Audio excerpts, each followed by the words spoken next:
Muy buenas, queridos amigos. Pues como ya prometimos, vamos a hablar en este pequeño vídeo que vamos a hacer sobre el tema de la hierba en el circuito actual. Y para ello, pues nos acompaña el profe. ¿Qué tal, profe? ¿Cómo estamos? Buenas noches a todos, o buenos días o buenas tardes cuando lo veáis el vídeo. Profe, a ver, ya hemos hablado en el directo que tuvimos sobre lo que se está viendo en la hierba. Y en la hierba, yo te digo mi opinión, no sé lo que tú piensas. Los jugadores que yo he visto, los tenistas que yo he visto, por ejemplo, contra Alcaraz, han jugado muy mal. Incluso yo creo que Alcaraz puede mejorar mucho en hierba. Yo creo que Alcaraz es susceptible de mejorar en hierba. Pero los demás también. O sea, no solo Alcaraz, los demás. Es más, los demás deben de mejorar todavía más, ¿no? A eso digo, si Alcaraz, que ha sido el que ha ganado el torneo, tiene que mejorar, pues los demás ya tendrán que repetir curso, porque... Claro. Profe, ¿por qué la hierba... ¿por qué se ven malos partidos en hierba? Aunque tú me digas, no, en general en el circuito se ven malos partidos, pero yo creo que lo de hierba se lleva la palma. O al menos en este momento, ¿eh? En este momento. Sí, mi opinión es un poco esa. Es lo que te he comentado muchas veces. En el otro vídeo que hemos hecho te he dicho, en un Grand Slam, que hay 128 jugadores, hay 127 partidos. 127 partidos. O sea, a lo largo del torneo de Wimbledon, por ejemplo, se van a jugar 127 partidos. ¿De acuerdo? Si luego, por ejemplo, tienes un par de semifinales decentes y una final buena o buenísima, pasará como un torneo de maravilla, fenomenal. Y nadie se va a fijar en los otros 123 o 124 partidos. Yo sí, yo me fijo en todos los partidos. Por eso siempre hablo del nivel general bajo del circuito. Por eso, o sea, este matiz simplemente quería comentarlo porque lo que te he dicho, lo que a ti te ha pasado un poco en hierba, a mí me pasa todos los torneos, que veo gente que digo, pero este tío es el 40 del mundo, si no juega una mierda. Pero este tío ganó el otro día no sé quién, pero si es más malo que Dios. Eso lo pienso yo todos los días. Lo que pasa es que sí que es cierto que en la hierba se acentúa más. Es como más visible eso. ¿Por qué? Pues está muy claro, porque el circuito de hierba se ha reducido a la mínima expresión. Es más, si hay torneos en tierra es porque está el Wimbledon, que es el reducto de la hierba. Porque antiguamente, en los años 60, en los años 70, hasta los años 80, principios de los años 80, bueno, principios de los años 80 ya no, pero en los años 70 había 3 Grand Slam en hierba y un Grand Slam en tierra. Y la superficie predominante en el circuito era la hierba. En todos los países se jugaban en pista de tierra.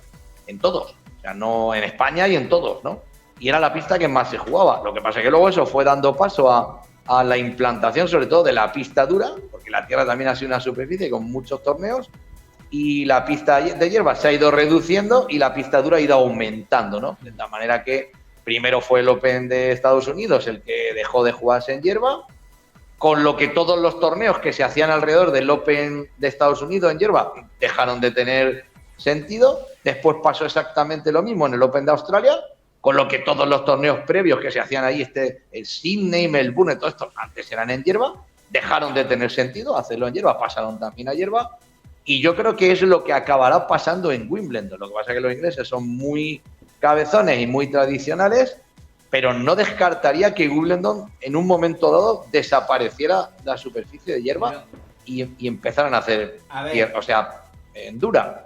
Yo dudo que los ingleses, que siguen conduciendo por la derecha, que hablan de millas y demás, den ese cambio. Quizás en ese sentido es la esperanza que nos queda, de que no se plieguen y no se pongan en pista dura. Pero es verdad que ahora mismo el circuito, con lo poco que tiene, un tenista, aunque sea, digamos, no sea su superficie la tierra o no sea su superficie la dura, pues en tierra a lo mejor te puede jugar 20 o 25 partidos al año, 20 partidos, 18 partidos.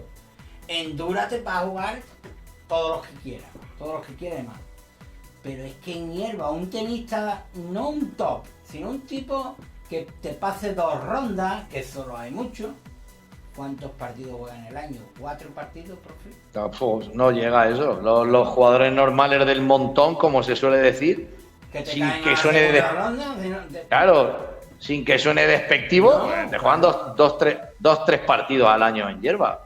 Eso. 2-3 partidos. Y eso es ahora, porque hace a lo mejor 20 años, que ya la hierba casi que era lo que es ahora, hace 20 años, había jugadores que ni pisaban la hierba. Tú recordarás mucho de tipo Kuerten, tipo Correcta, que no iban a jugar Wimbledon, porque encima el tema que tenía Wimbledon de que hacía los casas de serie en base a los resultados en hierba y tal, y no iban a jugarlo. O sea que ahora por lo menos van todos, ¿no? Pero antes que no iban.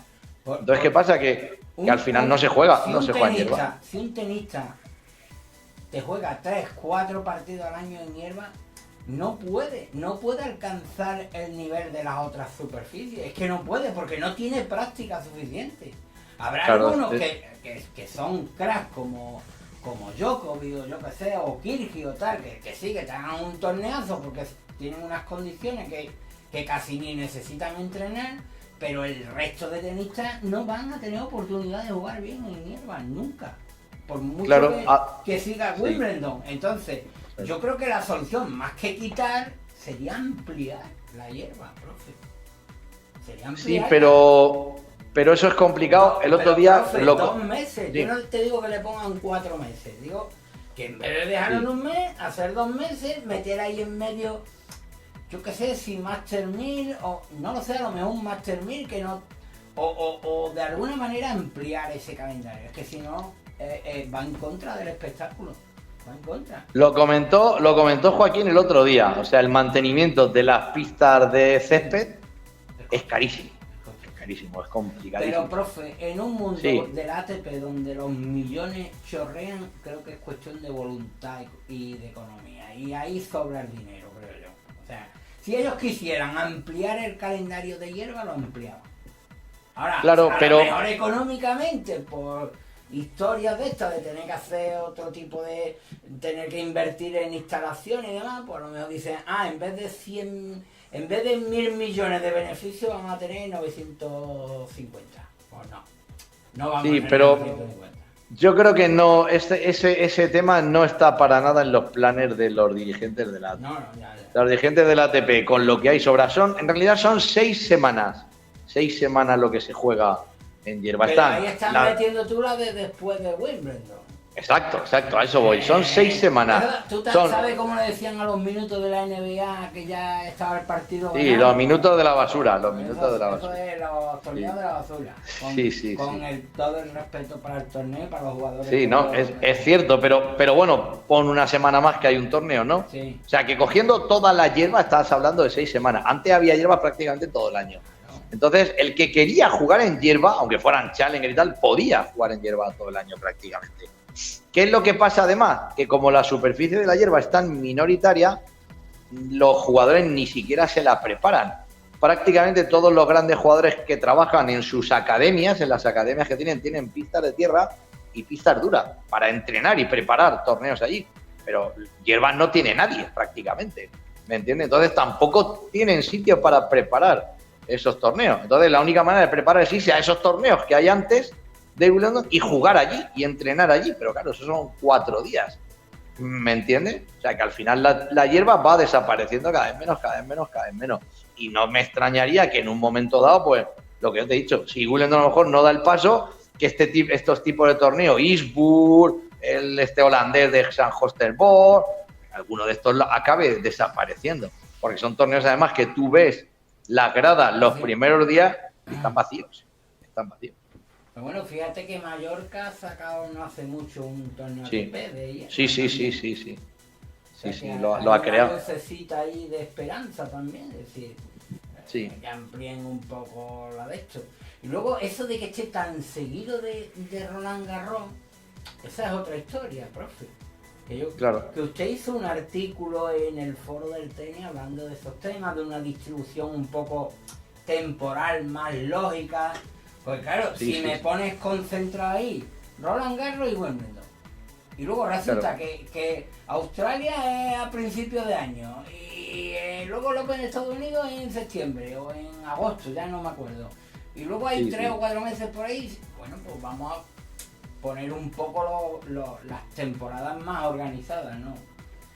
Claro, yo el calendario, el artículo que hice era eso, un calendario de coger todos los torneos que había y redistribuirlos en el año, de tal manera que incluso en ese calendario puse no uno, 2 Master 1000 en hierba, ¿no? En ese que había 2 Master 1000 en hierba. Igual que hay 3 en tierra, o 2 en dura rápida, o 3 en dura Sí, lenta. Lo mismo que hay ahora 9 Master 1000, podría haber 10. Sí.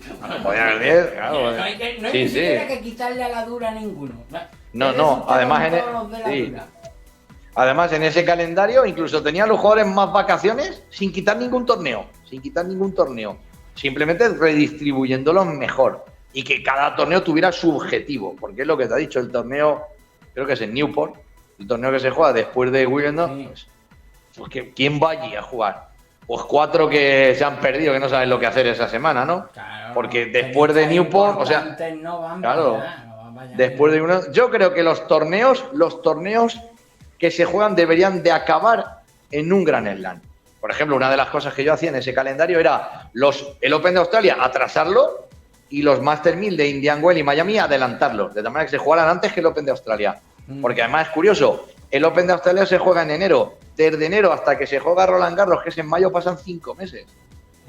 Y resulta que luego, entre que acaba Roland Garros y que empiece Wimbledon, no llega ni a un mes. Date cuenta de la cosa extraña que ocurre a principios de año.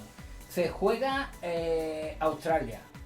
Sí. Luego hay una especie de periodo ahí intermedio que hay una gira de tierra en Sudamérica, otra de medio indoor y dura en Europa. En Europa, luego sí. llegan los máster estos norteamericanos, luego volvemos a la tierra. O sea, ahí hay un batiburrillo extraño. Sí. Pues si eso lo organizaran, no desaparecería ningún torneo. No, y a lo claro. mejor se le encontraba la cabida a la hierba, porque sería una pena que acabara desapareciendo. Pero es que ahora mismo, de continuar así la hierba, pues es que es el peor espectáculo que vemos. Por eso cuando tú me dijiste, yo pienso, o sea, has comentado muchas veces que tú la hierba era lo que más te gustaba, y ¿te acuerdas mi respuesta? Sí, hasta el año 2001. Del año 2001 adelante, no, porque encima cambiaron la hierba, hicieron otro tipo de hierba distinta, que favorecía más el saque y los peloteos, y no tanto los cortados y las voleas, que es lo que O sea, en hierba se trata de jugar cortado y subir a la red. Y con la hierba, el cambio de hierba que hicieron, lo único que hacía era fomentar los saques y el juego de fondo. Y para nada los approach, los cortados y las voleas. Entonces, como que se cargaron ya. Si estaba ya la cosa un poco tocada, ahí se lo acabaron de cargar. Y desde entonces el juego de hierba... Una serie de decisiones en cascada que han ido liquidando la hierba. Esa es la conclusión. Sí. Bueno, esperemos que algún día llegue ahí alguien con 2 dedos de frente y que reorganice otra vez la hierba. Les pasaremos mi A lo canal. mejor la superficie esa de los 80 pues ya no puede volver, pero por lo menos que mejoren la competitividad de la hierba de ahora, porque es que si no... Le pasaré mi calendario a los dirigentes de la ATP para que ni lo miren, pero bueno, se lo pasaré. No, es verdad, o sea, no tiene mucho sentido. Entonces, claro, ¿qué pasa? Que como los jugadores no juegan en hierba, no entrenan en hierba, no preparan la hierba, luego los ves jugar en hierba Juegan fatal. y te da la risa, Y por eso te he dicho antes en el otro vídeo, en el país de los ciegos el tuerto es el rey. Porque el único que ha medio jugado a un nivel decente, pues ha sido el que se ha llevado Al el final torneo. ocurre que los que son mejores, pues si no se entrenan, no practican, pues sigue siendo mejor. Claro. Pero, Y la semana... Pero va en Sí, pero- detrimento del espectáculo. Claro, pero esta vez, por ejemplo, has tenido a Carlos Alcaraz que ha ganado, pero es que en los otros 3 torneos en hierba importantes que se han jugado, que fueron el de Stuttgart, el de Holstenborg y el de Halle, no han ganado ninguno de los que eran favoritos, ninguno de los que eran los cabezas de serie principales del torneo, porque la semana pasada ganaron Tiafoe, que dentro de lo que cabe se podría considerar que vale, que es uno de los que en hierba más o menos juega, porque tiene un saque, sube a la red, tal. Y el otro torneo lo ganó Talon Griggs por el holandés. Y aquí ha ganado Bublik, que sí, también es un jugador que más o menos en hierba lo sabe hacer, pero no eran ni favoritos, ni eran los cabezas de serie principales del torneo, ni nada. O sea que si quitas el torneo de Queens, que ha ganado el que era el cabeza de serie número 1 y uno de los principales favoritos, los otros torneos de hierba los han ganado gente que no era ni favorita para ganar. Bueno, aquí queda dicho, amigos, dejad vuestras opiniones sobre el tema de la hierba, vuestros comentarios, suscribiros a aquellos que veáis el vídeo y no estéis suscritos, darle a me gusta, todas esas cosas que nos ayudan. Y bueno, pues plantead vosotros lo mismo que hemos charlado el profe y yo, pues plantear vuestras inquietudes, cómo resolveríais ustedes el problema de la hierba. A lo mejor no veis un problema en la hierba como lo vemos nosotros, pero bueno, aquí cada uno opina lo que ve, ¿no? Así que muchas gracias a los que veáis el vídeo y seguiremos subiendo contenido.